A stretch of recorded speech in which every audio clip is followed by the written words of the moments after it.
શાંતિ. ત્યાં જ ઊભી રહેજે. પહેલા પગમાં પડીને માફી માંગ, પછી પગ અંદર મૂકજે, સમજી? હું શું કેમ પગમાં પડીને માફી માંગુ? જો તારે આ ઘરમાં રહેવું હોય તો મેં જે કીધું એ કરવું જ પડશે. આ શું શાંતિ?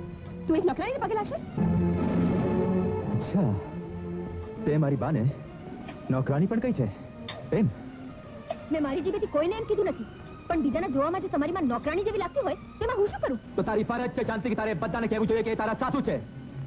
તારી આ ભૂલ માટે તો તારે બાની માફી માંગવી જ પડશે. મોહન, તું આ બધાની વચ્ચે શું કામ બોલી રહ્યો છે? એક શબ્દ પણ બોલી છે તને મારા સમજે. આજે તો હું એને સમજદારીનો સબક શીખવી રહીશ. એ ઊભી ઊભી જોઈ રહી છે. મેં જે કીધી એ વાત તારી ખોપરીમાં ઉતરી નથી. આ શું ભણેલા ગણેલા માણસ થઈને આવી અસંસ્કારી ભાષા બોલો છો? એ સંસ્કારીની દીકરી, તું મને શું સંસ્કાર શીખવીશ? આ મારો જાતિ મામલો છે, એમાં દખલ દેવાનો કોઈનો હક નથી, સમજી? નાઉ ગેટ આઉટ. જઈએ છે સમજા?